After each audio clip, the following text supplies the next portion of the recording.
and welcome to Read Becca. We're back for another November check-in.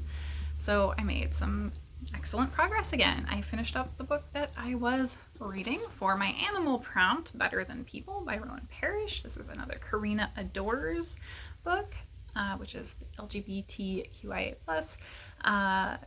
contemporary line, and really enjoyed it. So interestingly, both of the books that I have today, Better Than People and The Love Study, are ones that I don't want to say I'm most disappointed in. I really enjoyed them. These were 4-star reads for me, but I thought they were going to be like new favorites. I thought both of these were going to be really top of my list, and they just had kind of big elements that I didn't get along with. So we'll talk about that. But as I said, really positive overall. So what's this one about? I've talked about it a couple times. This one is all about Jack and Simon. Jack is a illustrator who has just fallen and broken his leg, so he needs some help with his dogs. He has a whole menagerie, multiple dogs and cats at home, and he loves being surrounded by animals. He's a little bit curmudgeonly. He's got kind of a hard shell around him after an experience put his hackles up and is preventing him from continuing to draw. So he's really going through something. And on the other side of this, Simon is someone who has really severe anxiety to the point that he gets sick sometimes from the anxiety. He stutters, that sort of thing. So that is a major element to this. And I thought it was handled really well, to the point that at times they are texting in the same room, or Jack is talking to Simon and he's texting back, that sort of thing. So I thought that was really respectful and handled well. But Simon is on the PetShare app because he lives with his grandmother, who is getting on in years, and she's allergic to animals. So he can't have pets of his own, but he would like to help someone else take care of them. So he winds up meeting Jack through the app and walking his dogs for him. And of course, sparks fly very quickly. That very quickly element was one of the things I didn't like as much. So I ran into this recently with another romance, and that was The Fifth Gender by G.L. Carriger, where the two guys, one of them starts really fast using like pet names for the other. And I'm all for that if they have some significance within the relationship, where, you know, people come up with nicknames over time. You get close to someone and that happens. In this case, it's just baby, darling, all the time. And that really grates on me. I just don't like those kind of generic pet names at all, especially when they don't come from anything. So this didn't feel too insta-lovey. They progressed, and like I said, they kind of have this natural empathy and connection to each other that worked out really well for me. So I actually liked the progression of their relationship otherwise than that really jarring element. So the other thing is that this was probably the most sexually graphic of the books that I have picked up so far. And I don't really have a problem with the graphicness, but the way that they transitioned from being just so soft and sweet to each other to just really incredible, you know, dirty talk was really jarring. So a couple of elements there that were just very jarring for me in terms of the relationship between them. We didn't really have a lot of sweet, romantic, sensual moments between them, and that was odd for me. So beyond that, at the end, I'll come back around and do a spoiler thing for both of these at the end, because both of these had things I actively hated. And they're minor. They're things that are to do with romantic effect, really. They make it more of a sparkling rom-com kind of thing versus just a happy story. And for this one, at the end, it had something that I think should never happen in reality and really bothers me. So I will come back at the end of the video and do a spoiler section. So like I said, 4-star read for this. I did really like it. I really like the characters. I think the character development in this was really good. They actually work through things, and they work through their individual stuff as well as stuff as couples. And so that was just great. So wonderful book. The next one I picked up was The Love Study by Kris. And I think this is the first of an already 3-book series, I believe now. I think I saw Cousin was reading the 3rd one, so I've got some catching up to do. And Kris has quite the back catalog. At the beginning of this, there's 2 pages listed of previous work, so lots to get into, because I did enjoy this book as well. Another 4-star read. This one follows our two characters, Declan and Sydney, and Declan is the main, Declan is the POV. So this is the only single POV book that I picked up in this list so far, and Declan is so insecure. I think if I had picked this up maybe in my early 20s, this would have been like something I could completely relate to, but at this point the insecurity for me was just a little bit much. And because Declan is such a commitment phobe, he kind of has left his ex at the altar in the past. They are now still good friends. They share the same friend group, but he's potentially open to getting into a new relationship. And Sydney is a non-binary YouTuber who has just joined their friend group. And this friend group is very cliquey to the point that it kind of bothered me. So Sydney has been kind of welcomed in, and Declan, through that meeting, has made the connection to Sydney, and Sydney is doing a series called The Love Study, where Sydney wants to set him up on a series of dates, and these are with commenters on the channel, and see how they go, ask a few questions about each date, and kind of do an assessment and analysis of that. So I thought the premise was really interesting. The way they went about it and setting them up with commenters and then actually having an honest discussion about the dates seemed kind of problematic to me, right? Because there are people that are going to be watching and hearing your potentially negative thoughts if it didn't go well, that sort of thing. So that was a little odd.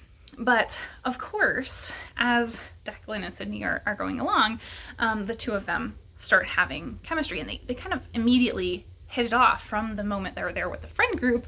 So that just grows as they're going through these episodes of dates. And the dates all go in very different ways. So it's interesting to see the discussions that they have about these dates, varying from this person just was not for me to I met someone who's actually going to be a friend. And that was very honest, and I felt that was handled so well. So I actually loved that element of the book. The two of them have so many honest conversations about how unique relationships are and people's needs in relationships. And so I thought that was just absolutely great. There were points where Declan comments on one guy that he went on a date with was, someone that, would be perfect for another person. The behavioral norms that they were hitting were like everything that you should be looking for in a guy, but were not for him. And so that was a really great conversation. I loved hearing that. So then beyond that, their actual relationship didn't do much for me.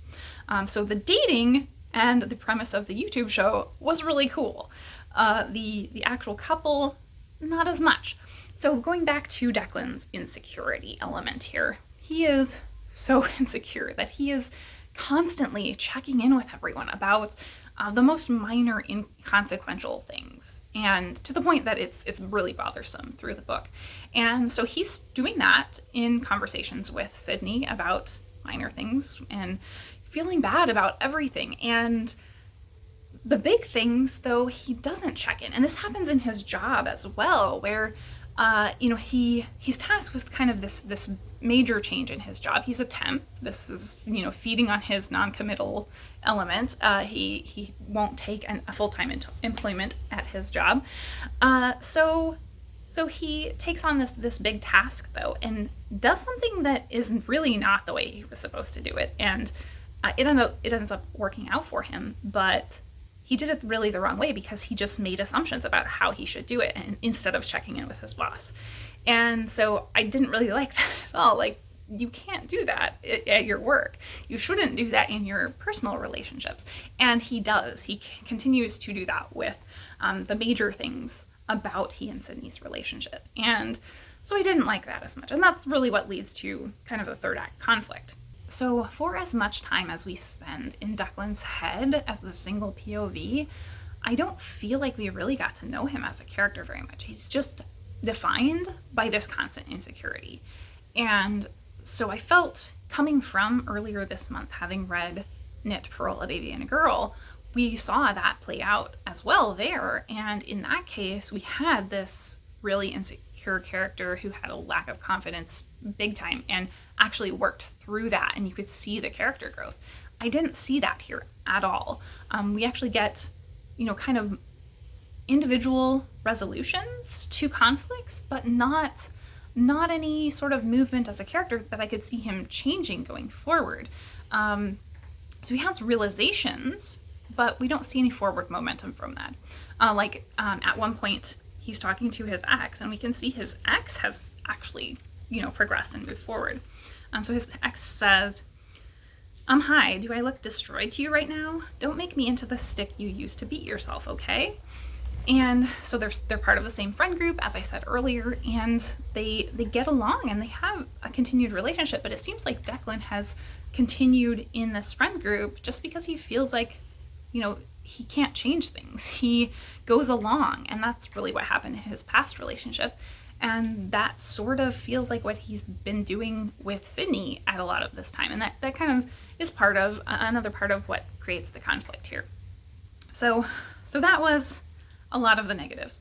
The thing that I actually hated here is really how he expresses his desire for a relationship with Sydney and kind of resolves the conflict between them. I really hated the way that was done. And again, similar to the previous one, it was all for romantic effect. But when in this book, it has had such great conversations about the needs of individuals not being, the norm. This couple should not have had like a grand gesture type thing. It seems very out of place the way that was handled. So I didn't really like that. So I'm gonna say we'll leave it there on this and jump to the spoiler bits. So number one, spoiler for this one. The spoiler of what I hated is that at the end, Jack gives Simon a puppy. And I hate gifting animals. If you're adding a new family member to your family, you have a discussion about that. You have an open discussion. And because of the situation they're in, obviously the puppy is going to be living with Jack. So this is also an invitation to Simon to come live with him. So it's not like the puppy is not going to have a good home to go to, etc. But that's just not something you do. Don't do that. Do not gift animals, ever. The other one, for the love study. This made me so uncomfortable. So this YouTube is a big element of this because obviously they're doing a YouTube channel, and it was a little odd because, for instance, Declan comes on the show and it's a live stream, and Sydney has not prepped him at all for what they're going to talk about. Nothing, and he just goes on. It's fine, no big deal. Like he doesn't know anything about YouTube. So that wouldn't work, first of all. But second of all, the big hate thing on this is that, unfortunately, he comes out with his feelings while they're on the live stream first. And then second, after they've had this conflict, he contacts Sydney through the show to address his feelings to Sydney.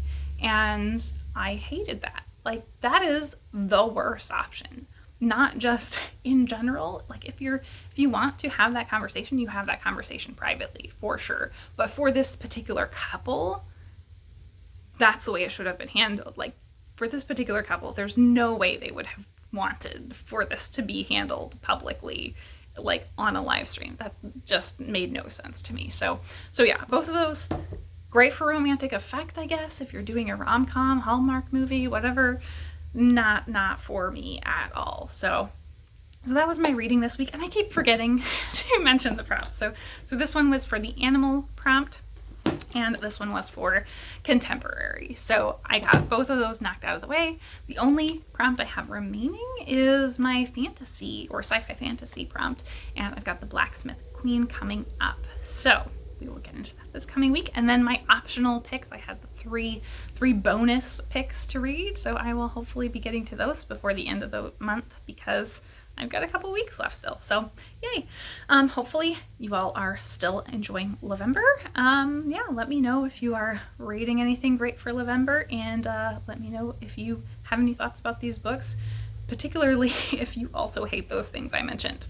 Thank you so much for watching.